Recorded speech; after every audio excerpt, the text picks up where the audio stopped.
Get out! The words cut through the silence like a blade. Reynolds's eyes widened with shock. The man standing before him, calm, cold, but utterly unyielding, spoke just one sentence. Get out! Reynolds took a step back, his hands twitching nervously. Who do you think you are? His voice was sharp but cracked beneath the surface. You're not the law. I don't belong here, the man said evenly. No anger, just a steady chill. You do, but you're done. Reynolds forced a laugh, bitter and shaky. You? A cop? Who do you think you are? The man slowly revealed his badge. Internal Affairs. Reynolds recoiled. Internal Affairs? You've got to be kidding. A flicker of fear flashed behind his eyes. This is your reckoning. The man said quietly, your turn to face the truth. Reynolds' shoulders slumped as the weight settled. I was just doing my job. Doing your job doesn't give you the right to abuse power, the man replied. The silence between them stretched heavy, broken only by slow, shallow breaths. Reynolds reached out as the handcuffs clicked around his wrists. I lost, he admitted, voice low, eyes ashamed. Winning isn't about shouting the loudest, the man said softly. Sometimes it's in the quiet. Reynolds rubbed the back of his neck, eyes darting between the badge and the man's steady stare. The alley's cold air seemed to press down harder, the weight of the moment settling in. You don't understand what it's like out here, Reynolds finally said, voice low, almost pleading. Pressure from the top, expectations. Sometimes you do what you have to. The man's gaze didn't waver. Pressure doesn't excuse what you did. It never does. Reynolds laughed, but it was hollow, like a cracked record. You think you're better than me? Sitting in some office, playing judge and jury? I don't need to be better, the man replied evenly. I just need to be right. Reynolds' fists clenched, jaw tight. You don't know what it's like, walking these streets every day, dealing with the worst people.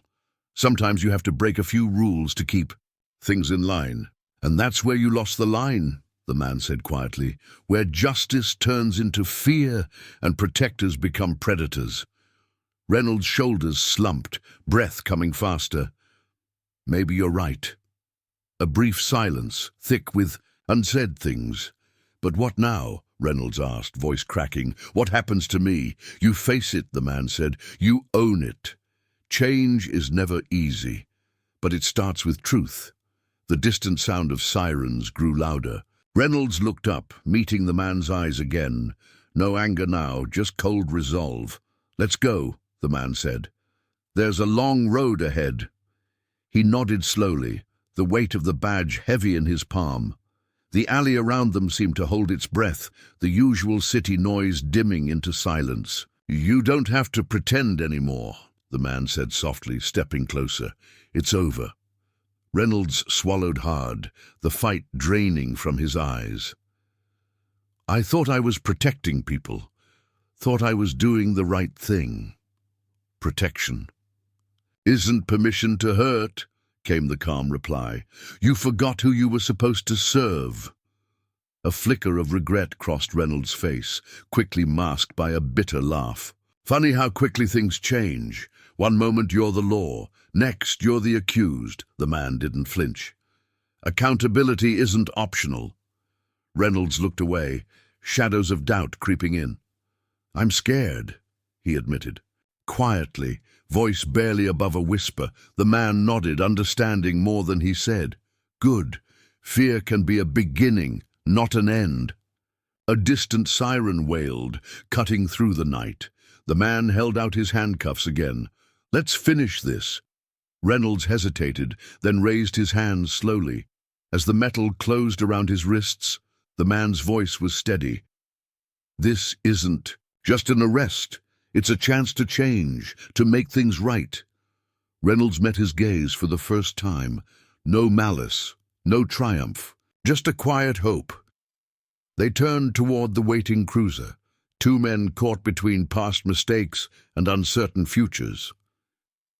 Reynolds sat on the cold metal bench inside the interrogation room, wrists still aching from the cuffs that bit into his skin. The harsh fluorescent light overhead flickered faintly, casting sharp shadows across the cracked paint on the walls.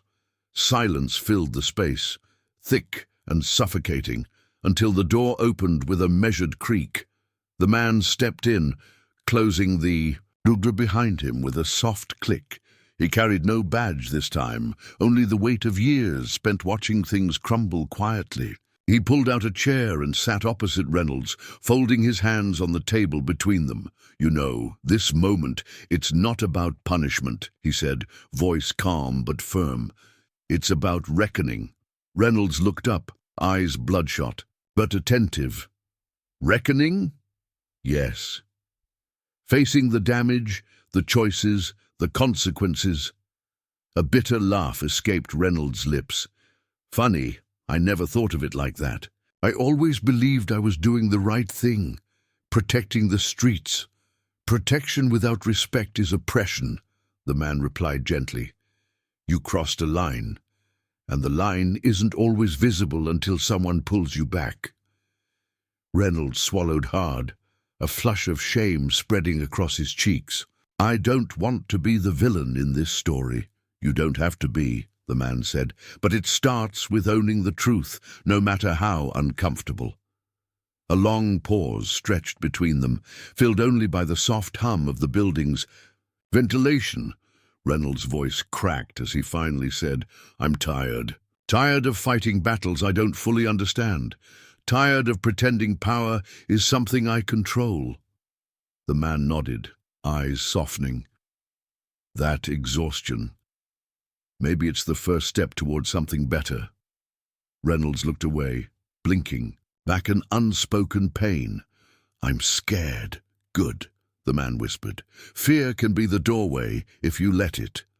The man stood, the chair scraping softly against the floor. He hesitated, then added, "There's one thing I need you to understand before this goes any further." Reynolds lifted his gaze, wary but curious. Justice isn't a weapon wielded out of anger. It's a responsibility carried with humility. And it's yours to bear now. Reynolds closed his eyes briefly, the tension in his face deepening. "I thought I was untouchable, that my badge was a shield." "It's not a shield," the man said. "It's a mirror, reflecting not just who you are, but who you choose to be." The room fell silent again. Outside, the city lights flickered. Faintly through the small window, distant sounds, muffled but persistent. Reynolds opened his eyes and whispered, "What if I fail?" "You won't," the man replied firmly, "because acknowledging failure is the first step toward real change." Reynolds nodded slowly, a fragile acceptance settling over him. The man reached out, unclasping the handcuffs and dropping them onto the table. "This is your chance," he said quietly. "Not everyone gets one." Reynolds rubbed his wrists, the sting a sharp reminder. "I don't want to waste it." The man smiled faintly, a flicker of hope in his eyes. "Good," he said, "because the road ahead is long and it begins with truth." They rose together, two men standing at the edge of something neither could fully see, yet both knew was inevitable. Reynolds stepped out of the interrogation room into the harsh glare of the police station corridor. The cold fluorescent lights buzzed overhead, reflecting off the polished floors and the somber faces of officers who glanced away, some with pity, others with silent judgment. Every step echoed, a steady drumbeat of consequence he couldn't outrun. The internal affairs officer followed quietly, a steady presence rather than a tormentor. The weight of the badge now felt different, less a weapon, more a burden shared. Between them, Reynolds stopped by a window overlooking the city. Neon signs flickered in the night, distant and indifferent. He clenched his fists, the sting of the cuffs lingering, but inside, something else burned, a fragile ember of resolve. "I'm not the same man who laughed in your face," Reynolds said softly, voice barely audible. "You never were." the officer replied. That man was hiding from something. Now you have a choice. Reynolds turned, eyes searching. And if I stumble, if I fall? Then you get up, the man said. Again and again. Change isn't about perfection, it's about persistence. A long silence stretched between them, filled with unspoken fears and unvoiced hopes. Reynolds exhaled slowly, the first real breath of acceptance he'd taken in days. All right, he said, I'll try. That's all anyone can ask. Together they walked deeper into the station, the past behind them, the uncertain future ahead. The waiting room was nearly empty except for the low hum of distant conversations and the occasional shuffle of footsteps. Reynolds sat stiffly on the edge of a plastic chair, the ache in his wrists a constant reminder of what had happened. His eyes fixed on the dull grey floor, tracing the cracks and stains like a lifeline. The internal affairs officer entered quietly, holding a file thick with reports, interviews and complaints, each page a story, a voice that had been ignored for too long. Have you read this? The officer asked, sliding the folder across the table. Reynolds hesitated, then nodded slowly. Every word. Then you know why we're here. Reynolds's gaze lifted, meeting the steady eyes of the man across from him. I do, and it's harder than I ever imagined. The officer leaned forward, voice soft but unwavering. Hard is the path that leads to growth. You have a chance to make amends, but it begins with honesty. Reynolds swallowed hard, fingers tightening around the edge of the chair. I'm ready to face it. Whatever comes next. A small, almost imperceptible smile touched the officer's lips. Good. Because the system depends on people who are willing to look in the mirror, no matter how uncomfortable the reflection. Two men sat in silence, the weight of history settling between them like a quiet storm. Reynolds exhaled, the first breath of something like hope breaking through the fog. Reynolds looked up, eyes bloodshot and heavy. I never thought it would come to this, he admitted, voice barely steady. All those years, I believed I was making a difference. The internal affairs officer watched him quietly, understanding but unyielding. Belief isn't enough when the cost is too high. A pause settled. Reynolds's gaze drifted to the ceiling, where flickering lights mimicked the unrest inside him. I lost myself somewhere along the way. Thought bending the rules was just part of the job. It's a slippery slope, the officer said, softly. One that leads to places we never intended. Reynolds clenched his fists. I'm scared. Scared of what this means for me. For my family. The officer nodded. Fear is real, but it can also be the start of change. Reynolds sighed, the weight of years pressing down. I don't know if I deserve that chance. You do, the man said firmly, because owning your mistakes is the first step toward redemption. A silence stretched, broken only by the faint hum of the station. Reynolds met the officer's eyes, a fragile spark of resolve flickering. Then I'll do whatever it takes, he said quietly. The officer stood, offering a hand. And I'll be here to hold you accountable every step of the way. Reynolds took the hand, a silent agreement forged in that small gesture. The night pressed cold against Reynolds as he stood in the empty alleyway, the weight of the handcuffs biting into his wrists.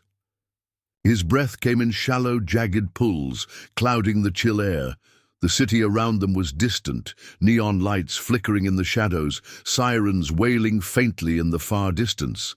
But here, in this narrow, forgotten place, time slowed. Every heartbeat loud and jagged.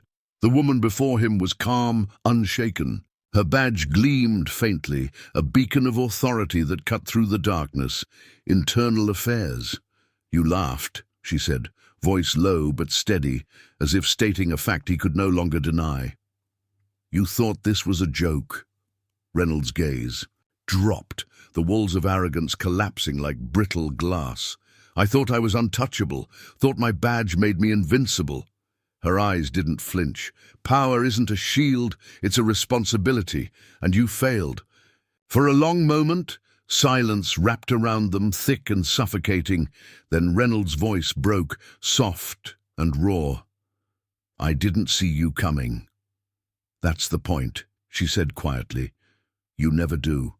That's how justice works." His eyes darted away, haunted. "I'm scared," he whispered.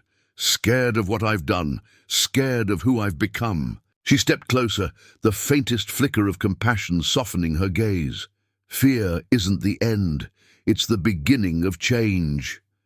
He swallowed hard, the weight of years pressing down. "I have to get out of this darkness, out of the lies." She reached forward, the cold click of keys unlocking his cuffs, sharp in the silence. Freedom was sudden and strange on his wrists. "Then start walking. It won't be easy, but it's the only way." Reynolds exhaled slowly, the first true breath he'd taken in a long time. His feet moved forward, stepping away from the man he was and into the man he could be. The echo of his footsteps bounced off the graffiti-covered walls as they left the alley. The officer beside him walked steady. No words needed. Both men understood the gravity of what had just passed. Outside, the city hummed with life, indifferent and relentless. Neon signs flickered, casting sharp shadows that twisted and turned in the night. Reynolds blinked against the light, the world suddenly too real, too raw. "Why did you come yourself?" he asked quietly, voice hoarse. The woman glanced at him, eyes steady. "Because sometimes the people who think they're untouchable need to see the face of the law." He nodded slowly. "I laughed at you, thought it was a joke." She shook her head.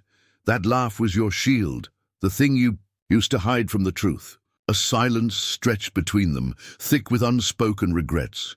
Reynolds exhaled, voice low. "I hurt people who trusted me." Her gaze sharpened. "And now you have a choice. Keep hiding or face it." He looked away, the sting of memories flickering in his eyes.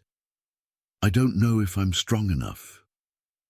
"Strength isn't about never falling," she said softly. "It's about getting back up."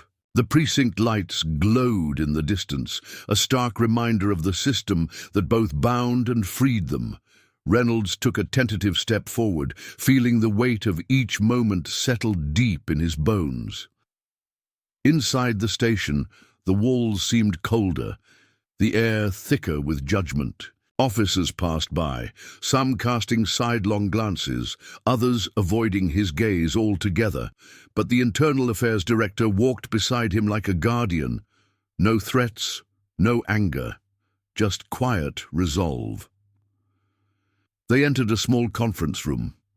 The woman pulled a thick file from her bag, placing it on the table. "This is the story you have to face." Reynolds stared down at the pages. Complaints, testimonies, evidence. A mountain built from whispers he'd ignored, silences he'd broken. He swallowed hard. "I never wanted this to happen."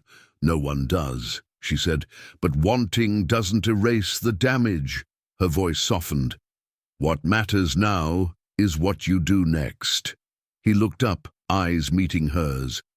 "I want to change. I want to make it right." She nodded. "It won't be easy. It'll take time, and it'll take honesty." Reynolds let out a slow breath, the first real hope blooming like fragile spring. "I'm ready." Weeks passed. Each day was a battle, face to face with victims, with the truth, with his own reflection. The city outside marched on, oblivious to the slow unraveling of a man once thought invincible. Reynolds sat in meetings, listened more than he spoke, learned the names behind the files. The shame was sharp but necessary, a cut that let healing begin. Sometimes late at night he found himself staring out at the city skyline, the weight of his past heavy but tempered by the flicker of possibility. The woman who had arrested him stood by, a quiet presence, reminding him that accountability wasn't just punishment, it was a path. One evening, After a long day of hearings and apologies, Reynolds walked the empty precinct halls alone. He paused outside a mirror, catching his own tired eyes. The reflection staring back was not the man who had laughed in the alley, who had abused his badge and forgotten the oath he took. It was someone new. Scarred, yes, but awake. He whispered to himself, "Get out." Not as a command, but as a vow, to leave behind the man who laughed and stepped into the one who listens, who changes. The city lights flickered outside, a silent witness to a reckoning that was only just beginning, the end.